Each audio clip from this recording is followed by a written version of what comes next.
So you see how we get around accommodation? One, with different bars, and also a max every day. You come in, you might do a rack pull with the plates 2 inches off the ground this week. It's always on Monday for us. Next Monday, they might do a heavy good morning. Following Monday, you might do a low box squat on 12-inch box, close stance. No gear, stuff like that. Constantly switch exercise. Strength's measured in time, not in weight.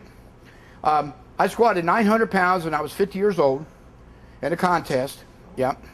And I did and how did I base this off of? A close stance safety bar squat. I did 535. All right. And then I went to another contest and squatted 920. It was the third greatest squat that year in the entire world when I was 52 years old. And it was also the sixth all-time best in that weight class. And I did 555 to safety squat bar. So I increased that 20 pounds, got a 20-pound PR in the meet. I did not have to use, we never squat. We only box squat. But you see, I based it low box, safety squat bar. When I break that record, it immediately would break my meet record. In my gym, I have 30 people bench over 700.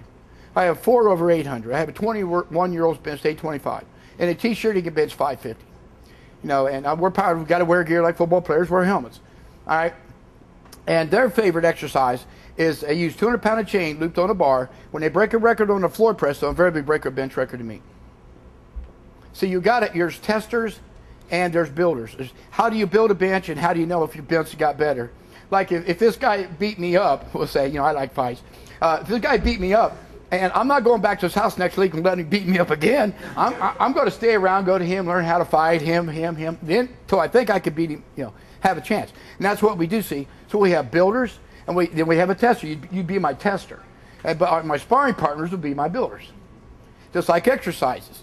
And everyone seems to think that, like you were talking about squatting, building up the abdominals. I'm all for that, but I break things way down. Like everyone knows the close grip bench, you help a bench. There's a fellow here, if he's here today, trying to bench 300. There he is. Okay. Hey, I'm all close grip bench, we'll build a bench. But how am I going to build a close grip bench? I break it down past the point. Isn't it called ebonics? Learn how to speak? There you go. I break it down as low to the, there's reasons you can't do repetition squats, for instance, because the weakest muscle group will give out and you're going to get hurt. If it's your lower back, you're going to give out. This gentleman was talking about these things. And so we don't do that. That's why we do reverse hybrids, glute hams, belt squats, pull sleds, all those exercises. That's what increases our squat. Breaking it down. Changing exercises. You never get used to the exercise, you always respond to it. If I locked you up on an island and I gave you one book, how smart would you be in 10 years? But if you had 500 books and you had nothing to do but read, how smart would you be in 10 years? And exercises are important. I say if I had there's a rock in the parking lot with $1 million under it, and I sent you 3 out there, I bet you'd pick up every rock in the parking lot until you find that $1 million. Well, that's the key. See, everyone here in America is built different. We don't have model athletes. Like if you look at gymnastics, they're all built the same. Girls, boys, most sports. That's why NFL Combine, they measure you. All right, well, we don't really have that luxury. It's basically, you guys, you're ex-athletes and so forth in good shape. So you got to find one exercise will work for you where it might not work for you because you have different limb lengths. So we work on that. See, we perfect form through exercises, small exercise. It's called spatial means overseas. Like, for instance, for squatting, we use a safety squat bar. You're going to have a record with that. A 2-inch camber squat bar. A 14-inch camber squat bar. We do a lot of front squatting. We do a lot of exertion squatting. Talk about abdominal power. You hold the bar on your elbow. Tremendous power in the abdominals. We constantly and of course a regular squat bar. It's the only thing we test our squat with. And test it on different, low box, wide stance, close stance. Got all these variables. Whatever you're not good at, that's what you got to do. See, just when you got all the answers, that's when you got to change all the questions.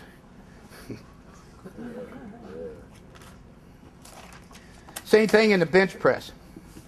You got a 2-inch, we got a bow, it's called a bow bar. It's got a 2-inch camber. We got a 3-inch camber, a 5-inch camber.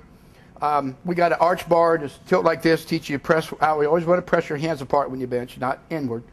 And like you talk about internal rotation. Everyone has internal rotation. No one is as strong rowing as they are pressing. So everyone's going to have somewhat internal, but you have to work on external rotation constantly. A lot of times, too tight a pecs causes internal rotation. Facing the pec minor and so forth. He's right on dot, So Okay, like you get a close grip record, a wide grip record, incline record, floor press record, 200-pound of chain, 120-pound of chain, 200-pound of band tension, 85-pound of band tension, constantly switch. Reverse bands called the future method, where I hook the bands at the top and at your chest, 155, and our gym would weigh 0. So now you're accelerating pure barbell weight instead of have to press up through bands. All right, it's a lot different. I try to use the same. You've only got one max strength, but if I could change how fast you move that same max strength, it defies the law of accommodation. It changes the human strength curve, where you might be super weak here, I can get it where you can move through there, or you might be super, then I can get you handle more weight there. It's what you got to do. Work on the weaknesses throughout the range of motion in the body, depending on who you are. Why is it called the future method? Because you can handle weights today that you'll handle in the future. I didn't name it, the Soviets named it. They're 40 years ahead of us. I mean, at least. Because like I said, Dr. Medvedev, he realized in 1964 that the gradual periodization doesn't work, and it doesn't work. I'm going to talk about that briefly later. I mean, it broke my back twice. And I made a top 10 world ranking for 30 years, from 1972 to 2002. And then my shoulder went away. I dropped down back to 220. My shoulder went away. It froze up. So it's taken me 5 years to get back to me. Also, I never did a single squat in 10 years. But I lifted December 5th and squatted 730. I took one squat, did a 730 squat, weighing 218 in a meet, bench 455, and deadlift 670. And that's at least, I can go to any meet in the world. That's over elite status. Any meet in the world I can go to, I'm 62 years old. So if this training didn't work, because in 1983, I've got my second broken lower back, and I'm sitting in my house saying, there's got to be a better way to train what I'm doing, because this ain't working. So. Sir, how did you break your back both the first time and the second time? Okay. I always trained in private gyms, my own, and I went to Ohio State University. It used to be under the horseshoe. And I got distracted, and I was doing good mornings at 435. I was a 181, and I broke my lower back, fifth lumbar. Lots of problems. 1983, I broke it handling heavy weights. It didn't have monoliths. I had to walk out the weights. I was a 220. I walked out 800 to 900 for 18 weeks in a row. So much for gradual overload periodization. Broke my lower back. They wanted to take out 2 discs, the surgeon in Columbus, take out 2 discs, fuse my back, take off some bone spurs. I said, you can forget that. I did acupuncture, acupressure, stretched, and reverse hypers. That was 1983, yet in 2000, I squatted 920 pounds. And 4 years ago, I deadlift 715, weighing 217. I mean, I'm just as strong today. He talks about stomach. The stomach's the key. The stomach has to be the strongest. When you're born, where you breathe when you come out, mama? Belly. It all starts in the stomach.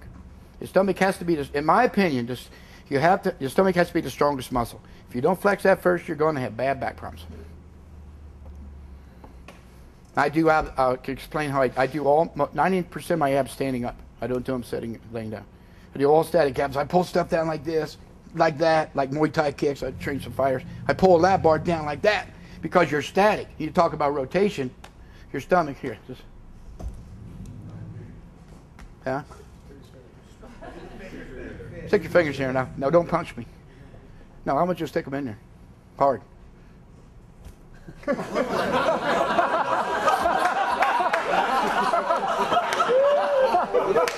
Hey, right here. Right here. Hey, right here. You try it. That's why. Hard. Hard.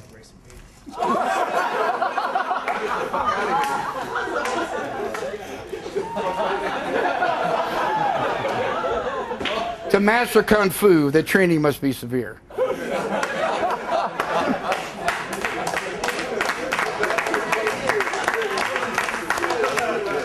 Monday I deadlifted 685, and I don't even get sore for anything like that.